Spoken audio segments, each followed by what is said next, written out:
Shalom sahabatku, sebelum kita masuk dalam perenungan firman Tuhan pada pagi hari ini, marilah kita terlebih dahulu menyerahkan hati dan pikiran kita kepada Tuhan di dalam doa. Tuhan Yesus yang baik, terima kasih untuk kasih Tuhan yang selalu ada buat hidup setiap kami. Tuhan, kami mengucap syukur buat kebaikan Tuhan pagi hari ini. Kembali, pagi hari ini kami siap untuk diajar dan dituntun melalui kebenaran firman Tuhan. Biar kebenaran firman-Mu ini yang akan mengawali hidup setiap kami. Haleluya, amin. Pagi hari ini kita akan merenungkan kebenaran firman Tuhan dengan tema agar tidak sia-sia. Sebuah tema yang mengajak kita untuk belajar rendah hati dengan memeriksa kembali sikap hati kita di hadapan Tuhan. Mari kita buka Alkitab kita di dalam kitab Kisah Para Rasul 1 ayat 23 sampai 26. Demikian firman Tuhan. Lalu mereka mengusulkan dua orang, Yusuf yang disebut Barabas dan yang juga bernama Yustus dan Matias. Mereka semua berdoa dan berkata, "Ya Tuhan, Engkaulah yang mengenal hati semua orang. Tunjukkanlah kiranya siapa yang Engkau pilih dari kedua orang ini untuk menerima jabatan pelayanan, yaitu kerasulan yang ditinggalkan Yudas yang telah jatuh ke tempat yang wajar baginya." Lalu mereka membuang undi bagi kedua orang itu, dan yang kena undi adalah Matias, dan dengan demikian ia ditambahkan pada bilangan ke-11 rasul itu. Setelah peristiwa itu, di mana nama Matias ditetapkan sebagai salah satu jabatan rasul untuk menggantikan Yudas Iskariot, dan ketetapan itu mereka lakukan dengan terlebih dahulu berdoa dan bertanya kepada Tuhan, bukan tanpa melibatkan Tuhan. Kisah Para Rasul 1 ayat 24 sampai 25 mencatat, mereka semua berdoa dan berkata, "Ya Tuhan, Engkaulah yang mengenal hati semua orang. Tunjukkanlah kiranya siapa yang Engkau pilih dari kedua orang ini untuk menerima jabatan pelayanan, yaitu kerasulan yang ditinggalkan Yudas yang telah jatuh ke tempat yang wajar baginya." Namun setelah itu kita sama sekali tidak mendengar lagi apa yang dilakukan oleh Matias. Tidak ada satu Injil atau surat atau bahkan catatan tentang kerja Matias setelah itu.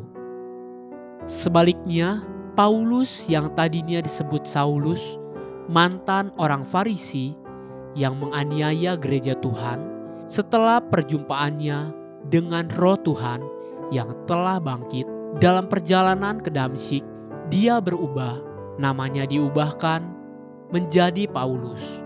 Dan hampir 2/3 perjanjian baru adalah tulisan-tulisannya yang menguatkan jemaat-jemaat Tuhan yang mengerjakan pekerjaan Tuhan. Kenapa bukan Matias? Bukankah keputusan untuk menetapkan Matias itu diambil setelah para rasul itu berdoa dan bertanya kepada Tuhan? Dan dalam doa para rasul, mereka dengan sangat jelas berkata, "Ya Tuhan, Engkaulah yang mengenal hati semua orang. Tunjukkanlah kiranya siapa yang Engkau pilih dari kedua orang ini untuk menerima jabatan pelayanan, yaitu kerasulan yang ditinggalkan Yudas yang telah jatuh ke tempat yang wajar baginya." Jadi, jelas bahwa penetapan Matias bukan dilakukan tanpa bertanya kepada Tuhan, atau juga bukan tanpa melibatkan Tuhan. Namun, mengapa sepertinya salah pilih? kenapa justru Pauluslah yang berperan sebagai salah seorang rasul, sehingga gereja Tuhan pun menyebutnya dengan sebutan Rasul Paulus. Pada akhirnya, kerelaan hati manusialah yang akan menentukan seberapa jauh tangan Tuhan akan dapat bekerja melalui kita. Ketika 3 hamba dalam perumpamaan tentang talenta telah menerima kepercayaan dari tuannya, ada hamba-hamba yang langsung mengerjakan apa yang telah dipercayakan kepadanya. Namun, ada juga yang sama sekali tidak mengerjakan apa-apa. Matius 25 ayat 16 sampai 17. Segera pergilah hamba yang menerima 5 talenta itu. Ia menjalankan uang itu lalu beroleh laba 5 talenta. Hamba yang menerima 2 talenta itu pun berbuat demikian juga dan berlaba 2 talenta. Hamba yang menerima 1 talenta berbeda. Matius 25 ayat 18. Tetapi hamba yang menerima 1 talenta itu pergi dan menggali lubang di dalam tanah, lalu menyembunyikan uang tuannya. Setelah sang tuan datang kembali, pernyataan sang tuan terhadap hamba yang menyembunyikan kepercayaan sang tuan adalah Matius 25 ayat 26 sampai 28. Maka jawab tuannya itu, "Hai kamu, hamba yang jahat dan malas.